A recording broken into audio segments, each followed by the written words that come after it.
서울에서 살고 있는 33세 여성입니다. 여러분은 혹시 벼락을 맞아본 적이 있으신가요? 저는 7년 전에 벼락을 맞았습니다. 그냥 벼락이 아니라 돈벼락을 맞았던 거예요. 그것 때문에 제 인생은 확 달라졌습니다. 가난한 집에서 태어나서 제대로 먹지도 못했고 좋은 옷 한 번 입어보지 못하고 자란 저는 성인이 된 뒤에도 늘 돈 걱정을 달고 살게 되었어요. 그렇게 하루하루 희망도 없이 힘들게 살아가고 있었는데 믿을 수 없는 기적이 일어났습니다. 하루아침에 20억을 손에 쥐게 된 거죠. 제가 그런 엄청난 돈을 손에 쥐게 된 데는 기가 막힌 사연이 있지만 정말 어처구니 없는 일은 제가 갑부가 된 다음에 일어났습니다. 돈이 없다고 저를 사람 취급도 하지 않던 인간들이 돈 냄새를 귀신같이 맡고 제 주위에 꼬여들어 빌붙으려고 하는 거예요.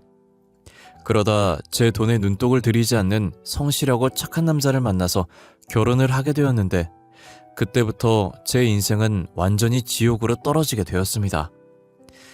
지금 생각해도 그 인간에게 당한 처참한 기억이 떠올라 피가 거꾸로 솟을 지경입니다. 돈이 없을 때는 돈만 있으면 세상 그 누구도 부러울 것 없이 행복하게 살게 될 거라고 생각했는데 전혀 그렇지가 않았습니다.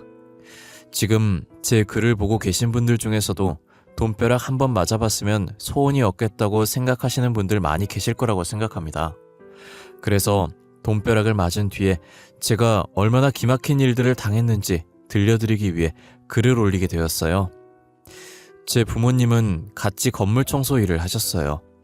배운 것 없이 몸을 쓰는 일을 하면서 어렵게 살았지만 세상 누구보다 성실하고 열심히 사는 분들이셨죠. 부모님은 아침부터 저녁까지 쉬지 않고 일을 했지만 청소일로 받는 쥐꼬리 같은 월급으로 살림은 전혀 나아지지 않았고 매일 돈 걱정을 하면서 살아야 했어요. 그러다 제가 고등학교에 들어가자 아버지는 제 학원비라도 벌어보려고 청소일을 마친 다음에 야간 배달일까지 하셨습니다.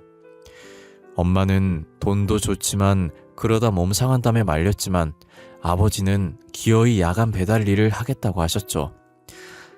여보, 우리 형편이 한푼이 아쉬운 상황이지만 무리하지 말아요. 그러다 몸 상하면 어쩌려고 그래요. 다현이가 곧 고등학생이 되는데 다른 건 몰라도 학원이라도 보내야 될 거 아냐. 내가 알아서 할 테니까 당신은 걱정하지 마. 다현이 걱정하는 당신 마음은 알겠지만 당신이 힘들까봐 마음이 쓰여요. 난 괜찮다니까. 당신하고 다현이를 위해서라면 난 몸이 부서져도 웃을 수 있어. 아버지는 호기롭게 장담하고 배달 일을 시작하셨어요. 그런데 6개월 뒤에 엄마와 제가 우려했던 일이 기어이 터지고 말았습니다. 낮에는 청소를 하고 밤에는 오토바이 배달을 하며 무리하게 일을 하던 아버지가 과로로 쓰러지게 되었고 엄마 혼자 일을 하면서 생계를 책임지게 되면서 집안 형편은 더욱 기울어갔어요. 어떻게든 돈을 더 벌어보겠다는 아버지의 욕심은 정반대의 결과를 가져오고 말았던 거죠. 고등학생이 된 뒤 저는 수업이 끝나면 엄마가 하는 청소일을 도와주기도 했어요. 시간이 지나 2년제 대학을 졸업한 다음에 취업을 하기 위해서 많은 노력을 했지만 번번이 실패를 거듭했어요. 몇 달 동안 수도 없이 이력서를 내고 면접을 보았지만 취업 빙하기를 뚫지는 못했죠. 제가 취준생의 신분으로 지내는 동안 아버지가 세상을 떠나셨어요. 오토바이 배달 일을 다시 시작했던 아버지는 사고로 머리를 크게 다치셨고 병원에서 응급수술을 받았지만 한 달을 넘기지 못하고 돌아가셨던 거예요. 이제 가장이 된 엄마는 혼자서 청소 일을 하면서 생계를 책임져야 했어요. 제가 도우려고 했지만 엄마는 고개를 흔들었습니다. 다현아, 넌 나를 도울 생각 같은 건 하지 말고 하루빨리 좋은 직장 잡고 착하고 멋진 남자 만나서 결혼할 생각을 해. 난 괜찮아. 엄마는 제 도움을 한사코 거절하셨지만 밤이 되면 온몸에서 밀려오는 통증을 참지 못하고 앓는 소리를 내셨어요. 보다 못한 저는 마냥 취업 준비라는 핑계를 대고 허송세월을 할 순 없어서 급한 대로 편의점에서 알바를 시작했습니다. 30대 중반의 편의점 사장님은 오빠처럼 저를 잘 대해주었고 일도 어렵지 않아서 저는 일주일 내내 풀타임으로 일을 하게 되었죠. 그러다 편의점에 자주 들리는 단골 손님과 친해지게 되었어요. 50대 후반의 아저씨였는데 일주일에 2번은 꼭 저희 편의점에 들려서 로또를 사곤 했어요. 아저씨는 공사 현장에서 막노동을 한다고 하셨어요. 서너 달이 지나면서 아저씨는 제게 편하게 말을 놓았고 서로 사적인 대화도 하는 사이가 되었죠. 그러던 어느 날 아저씨가 심각한 표정으로 제게 말했어요. 다현아, 너한테 부탁이 하나 있는데 말해도 될까? 부탁이요? 뭐든지 하세요. 돈 빌려달라는 것만 빼고요. 어려운 건 아니야. 앞으로 나를 보면 아빠라고 불러주면 안 되겠니? 너를 보면 헤어진 딸 생각이 자꾸만 나서 그래. 제가 딸같이 느껴진다는 아저씨의 말에 저도 아저씨를 아빠처럼 여기고 있다고 말했어요. 사실 저도 아저씨를 볼 때마다 돌아가신 아빠 생각이 났어요. 앞으로 아빠로 생각하고 대할 테니까 딸처럼 대해주세요. 그래, 고맙다. 아저씨는 제 손을 잡고 고맙다고 한 다음에 묻지도 않았는데 왜 가족들과 헤어져서 막노동을 하면서 사는 처지가 되었는지 안타까운 사연을 전부 말해주었어요. 원래 아저씨는 건설회사의 하청업체를 운영하면서 크고 작은 공사를 맡아서 하셨다고 해요. 규모는 크지 않았지만 자기 사업을 하면서 사장님 소리를 들으면서 제법 괜찮게 살았는데 계약 과정에서 알게 된 비리를 경찰에 제보한 게 화근이 되어서 원청 업체의 눈밖에 나게 되었고 원청 회사의 악랄한 보복으로 회사가 거덜이 나고 말았다고 하네요. 엎친 데 덮친 격으로 동업자에게 사기를 당하면서 큰 빚까지 지게 되어서 가진 재산을 모두 날리고 알거지 신세가 되었던 거죠. 무일푼의 빈털터리가 되자 아내는 아저씨에게 이혼을 요구했고 결혼한 딸은 아예 연락을 끊어버렸다고 합니다. 그래서 아내와 이혼을 하고 딸에게도 버림받고 혼자 고시원에서 외롭게 살고 있다고 하셨어요. 아저씨에게 로또는 마지막 희망이었던 거죠. 로또에 당첨이 돼서 돈이 생기면 마누라와 딸도 내 곁으로 다시 돌아올 거야. 로또 용지를 보면서 희망에 차서 웃는 아저씨가 너무 안쓰럽고 가련하다는 생각을 했습니다. 며칠 뒤에 아저씨는 제게 로또 번호를 찍어보라고 하셨어요. 저는 정말 아무 생각 없이 번호 6개를 말해주었고 아저씨는 제가 말해준 번호를 적은 로또를 산 다음에 그걸 제게 주었어요. 자, 이건 다현이 네가 가지고 있어. 정말 저한테 주는 거예요? 그래, 대신에 당첨이 되면 우리 똑같이 반반 나누는 거야. 아빠, 당근이죠. 하지만 저는 로또에 당첨이 될 거란 생각을 눈꼽만큼도 하지 않았어요. 그런데 아저씨가 편의점에 오지 않았습니다. 처음에는 바쁜가 보다 했는데 한 달이 넘게 모습이 보이지 않자 저는 걱정이 되었어요. 며칠 후에 편의점 사장님을 통해서 아저씨가 심장마비로 돌아가셨다는 말을 듣게 되었어요. 그때 불현듯 아저씨가 준 로또 용지가 생각이 났어요. 정말 한 달이 넘게 까맣게 잊어버리고 있었습니다. 전 당연히 떨어졌을 거라고 생각했지만 혹시나 하는 가벼운 마음으로 그 회차의 당첨번호와 맞춰보았는데 세상에 1등에 당첨이 된 거예요. 제가 찍어준 6자리 번호가 정확하게 일치했어요. 전 손이 부들부들 떨렸고 심장이 터질 것처럼 요동치기 시작했습니다. 내가 로또에 당첨이 되다니 현실이라고 믿을 수 없었어요. 하지만 날아갈 듯한 기쁨은 잠시였고 생각지도 못했던 엄청난 불행이 들이닥쳤습니다. 제가 내민 로또 용지를 본 은행 직원은 난감한 표정을 지었어요. 아휴, 이거 참 누가 당첨금에 대해서 지급정지 신청을 걸어두었네요. 네? 누가요?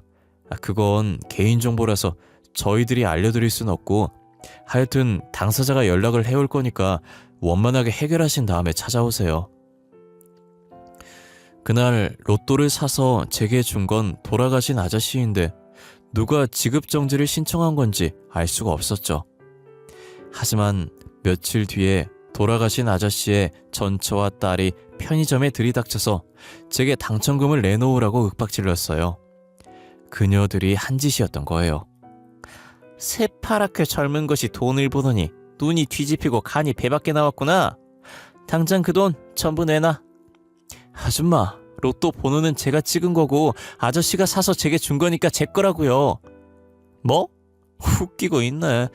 네가 아직 세상 무서운 줄 모르나 본데 험한 꼴 당하기 전에 당첨금 전부 내놔. 제가 어리다고 만만하게 보시는데 어림도 없어요. 영업방해로 경찰에 신고하기 전에 당장 나가요. 허, 그래?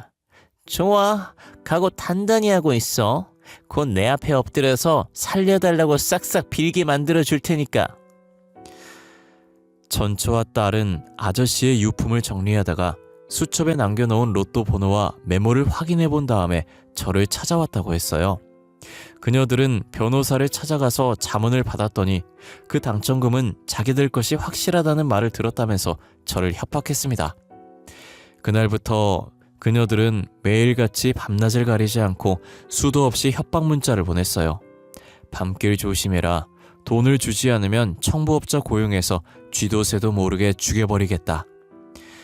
보기만 해도 소름이 끼치는 문자들 때문에 저는 노이로제에 걸릴 지경이 되었죠. 그리고 마침내 그녀들은 저를 상대로 당첨금의 절반을 내놓으라는 소송까지 걸었어요. 법원에서 소송장과 출석 요구서 같은 게 날아오자 엄마는 제가 당장 잡혀갈 거라고 생각하고 하늘이 무너진 것처럼 깊은 한숨을 쉬셨어요. 다현아, 돈보다는 사람이 살아야지. 그것들은 돈에 눈이 뒤집혀서 무슨 짓을 할지도 몰라. 그냥 달라는 대로 주고 끝내자. 무서워서 살 수가 없구나. 가장도 없이 집안에 여자 둘뿐이니 엄마와 저는 의지할 데가 없었어요. 엄마와 저는 여러 날을 고민하다가 억울하고 아깝지만 그녀들이 원하는 대로 돈을 주기로 했어요. 그때 전후 사정을 모두 아는 편의점 사장님이 저를 말렸습니다. 그 여자들이 뭐라고 떠들면서 협박해도 그 돈은 네 거야. 무섭다고 도망치려고 하지 말고 당당하게 맞서서 싸워. 저도 그러고 싶어요. 하지만 말이 쉽지 무서워 죽겠다고요. 이젠 문자가 오기만 해도 경기가 날 지경이라고요. 정말 악독한 것들이야. 내가 잘 아는 변호사 소개해 줄 테니까 너도 맞대응해. 그런 쓰레기 같은 것들한테는 정면으로 맞서야 돼.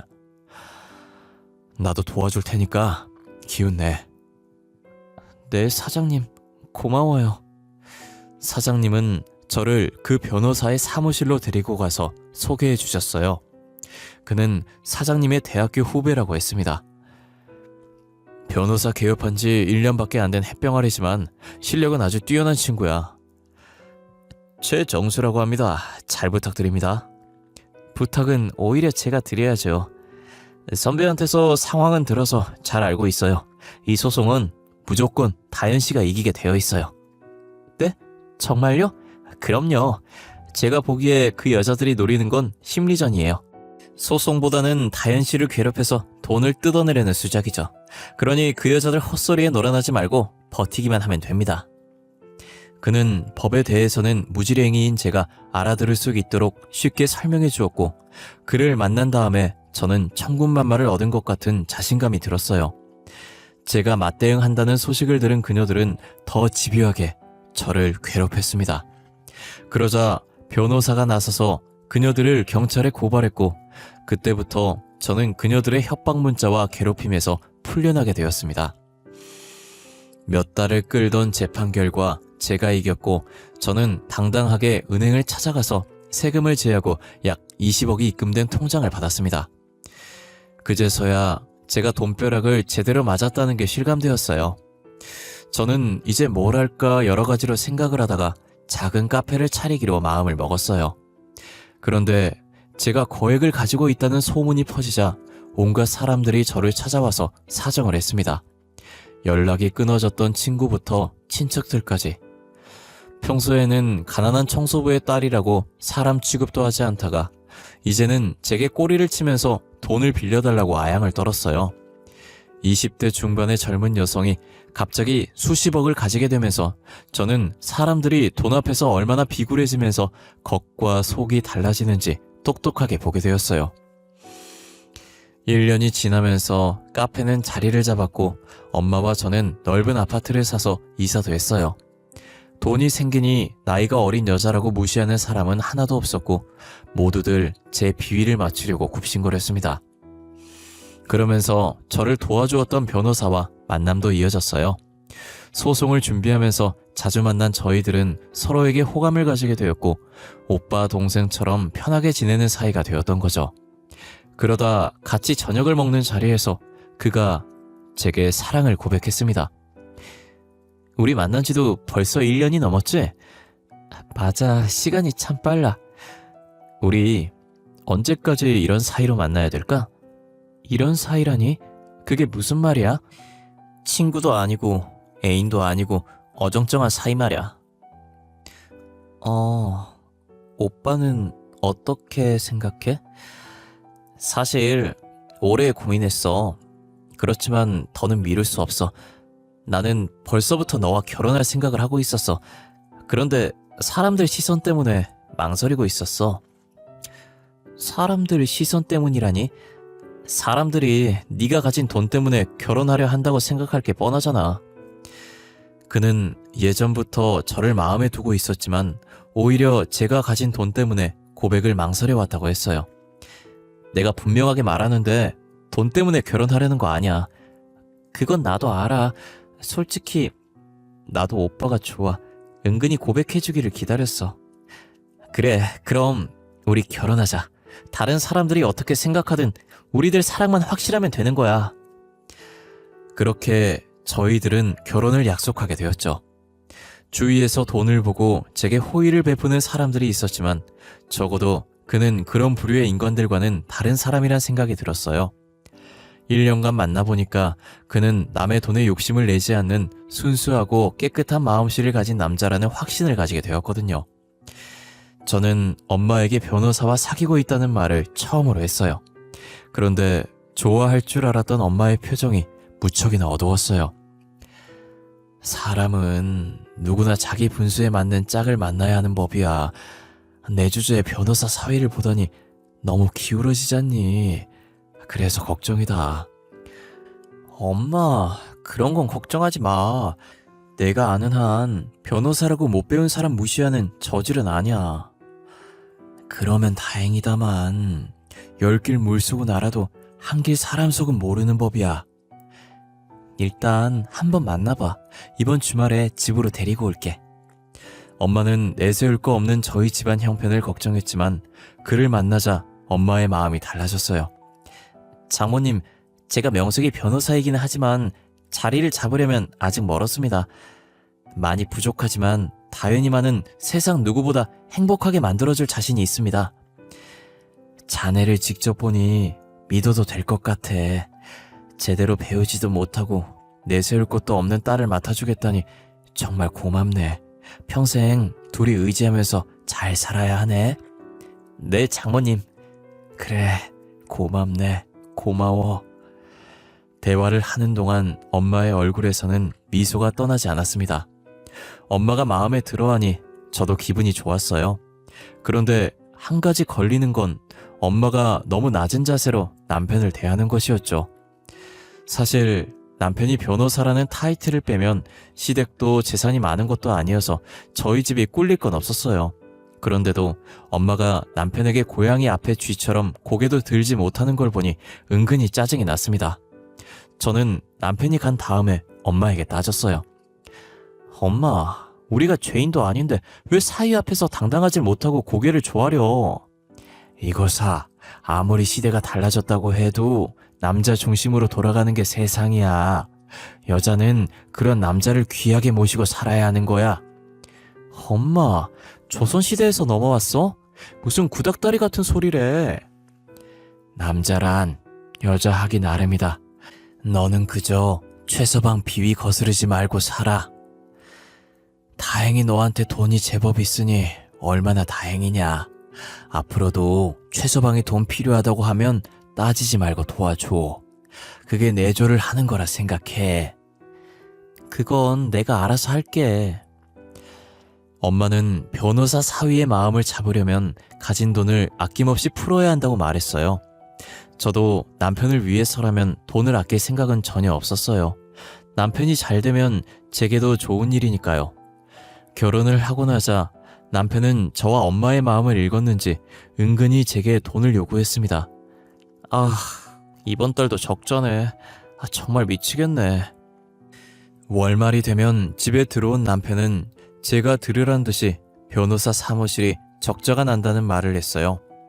아직 고정 고객이나 기업을 상대로 영업을 해서 큰 사건을 수임하려면 로비도 필요하고 들어가야 할 돈은 많은데 수입이 미치지 못한다는 거예요. 여보, 얼마나 모자라? 뭐 한 달에 500 정도 마이너스야. 그 정도로 많아? 사건이 없다고 사무장이며 직원을 내보낼 순 없잖아. 나도 요즘은 영업하러 다니는데 경비도 많이 들고 한 번씩 대기업에 들어갈 때는 너무 부끄럽다고. 뭐가 부끄러워? 다른 변호사들은 외제차는 아니어도 최소한 국산 고급차 타고 다니는데 나만 중고 중형차 끌고 다니는 신세잖아. 비교되고 회사 경비들도 개무시한단 말이야. 그렇구나. 그럼 여보, 당분간은 사무실 운영비 내가 지원해 줄게. 그리고 당장 차부터 새로 뽑자. 우와, 그게 정말이야? 그럼 내가 가진 건 돈밖에 없잖아. 당신 최고야. 조금만 기다려.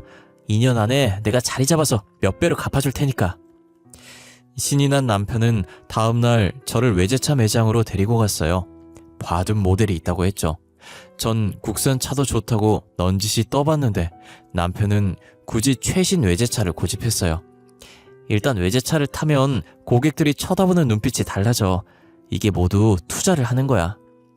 그래, 이왕 결정했으니까 당신이 알아서 해.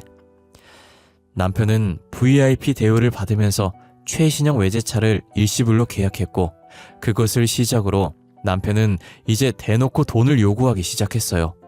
고객들하고 골프를 치기로 했는데 골프 세트를 새로 맞춰야 한다. 옷이며 신발이 필요하다고 했어요. 그때마다 저는 묻지도 따지지도 않고 남편에게 제 신용카드를 주거나 몇 천만 원씩 현금을 주었어요. 그러다 몇 달 뒤에 남편과 처음으로 돈 문제로 말다툼을 하게 되었습니다. 사건의 발단은 남편이 제게 말도 하지 않고 카드 대출을 받았던 거예요. 여보, 대출은 왜 받은 거야? 사무실에 쓸 데가 있어서 받았어. 당신은 몰라도 돼. 몰라도 된다니? 대출금이 내 통장에서 빠져나가잖아. 2천만 원을 어디에 썼는지 나도 알아야겠어. 참. 당신 그렇게 안 받는데 돈 좀 있다고 남편을 휘어잡으려고 들어? 고객들 만나고 영업하느라 썼다고 했잖아. 아니, 왜 소리를 지르고 난리야? 피곤해 죽겠는데. 돈 문제로 신경 긁으니까 그렇지. 내가 어디에 썼다고 설명하면 알아듣지도 못하는 무식한 주제에 참견을 하려고 들어. 뭐야? 당신 내가 가방끈이 짧다고 무시하는 거야? 됐어. 말꼬리 잡지 말고 잠이나 자. 남편은 수시로 제가 준 신용카드로 몇백만 원씩 썼는데 제가 따지고 들면 짜증만 냈어요. 그런 일이 반복되자 저도 신경이 날카로워져서 말다툼을 자주 하게 되었는데 그러다 남편이 화를 버럭 내더니 집을 나가버렸어요. 변호사 남편 덕에 사모님 소리 들을 때는 좋아라 하더니 돈 좀 썼다고 남편을 무시해? 나도 더 이상 못 참아. 남편은 짐을 챙기더니 친구 집으로 가버렸습니다. 제가 전화를 해도 받지도 않았고 문자는 씹어버렸어요. 사흘이 지나도 남편은 집에 들어오지 않았습니다. 그러다 남편의 친구에게서 전화가 걸려왔어요. 재수씨, 잘 지내셨어요? 네. 우리 그이랑 같이 지내시는 거 맞아요? 예. 안 그래도 그것 때문에 연락드렸어요. 정수 녀석이 화가 많이 났더라고요. 무슨 일인지 모르겠지만 재수씨가 넓은 아량으로 용서해주세요. 제가 잘 달래서 오늘 집에 들여보낼게요. 네, 고마워요, 성현씨. 친구 말대로 남편은 그날 밤에 집에 들어왔어요. 저는 남편과 다시 싸우기 싫어서 앞으로 돈 문제를 따지지 않겠다고 약속까지 했습니다. 그런데 얼마 지나지 않아서 남편은 또 아무것도 아닌 일에 트집을 잡고 싸움을 걸었어요. 제가 참고 견디다가도 화가 폭발하면 남편은 바로 짐을 싸서 친구 집으로 가버렸습니다. 그렇게 한 달에도 사흘이나 길게는 일주일씩 친구 집에서 지내다가 화가 풀어지면 집에 들어오곤 했어요. 그런 일이 반복되자 저도 익숙해져 버렸어요. 남편 친구도 남편이 잘 지낸다고 말을 해서 그런 줄 알았는데 정말이지 충격적인 사실을 뒤늦게 알게 되었습니다. 그날도 남편은 제게 화를 내고 집을 나가버렸고 늘 있는 일이라서 며칠 뒤면 들어올 거라고 생각하고 있었는데 남편 친구가 전화를 해서 만나자고 했어요. 재수씨, 정수 문제로 꼭 드릴 말씀이 있어요. 가게 마칠 시간쯤에 제가 들릴게요. 밤늦게 카페로 온 그는 남편이 무슨 짓을 저지르고 있는지 경악스러운 사실을 들려주었습니다. 그동안 정수 녀석이 하도 사정을 해서 가만히 있었는데 더 이상은 안 되겠어요. 재수씨, 정수 녀석 다른 여자랑 딴살림 차려서 살고 있어요. 네? 그게 무슨... 정수 녀석 처음부터 재수씨 돈을 노리고 결혼한 거 맞아요. 결혼 전부터 사귀는 여자가 따로 있었어요. 그럼 남편이 집을 나간 것도 동거녀 때문이란 말이에요? 맞아요. 제 집에서 지낸 게 아니라 다른 여자와 살았어요. 그동안 속인 거 진심으로 사과드릴게요. 남편 친구는 남편이 의도적으로 제 감정을 건드렸고 그걸 빌미로 가출해서 동거녀와 놀아났다고 했어요. 저는 온몸이 떨렸고 심장은 터질 듯이 요동쳐서 숨을 제대로 쉴 수 없는 지경이었어요. 그동안 대출을 받은 것을 포함해서 제 돈으로 동거녀의 생활비를 대주고 있었던 거죠. 정수놈은 재수씨를 그저 스폰서로 생각하고 있어요. 얼마 전에 동거녀가 임신을 했어요. 이거는 제가 참을 수가 없네요. 남편 친구는 동거녀와 남편이 살고 있는 빌라를 알려주었고 저는 남편이 또 가출을 하자 엄마와 함께 그 집에 들이닥쳤습니다. 저를 본 남편은 얼굴이 백지장처럼 질리면서 굳어버렸습니다. 이런 처죽일 놈 같으니 명색이 법을 공부했다는 변호사라는 놈이 이런 파렴치한 짓을 해? 엄마는 악에 받쳐서 남편의 뺨을 연달아 갈겨버렸습니다. 장모님, 그러니까 제 말을 들어보시고 네 놈 입에서 나오는 더러운 변명은 듣고 싶지도 않아. 여보, 모두 오해야. 사실은 말이야. 뻔뻔스러운 인간 같으니 넌 내가 만난 인간들 중에서 가장 말종이야.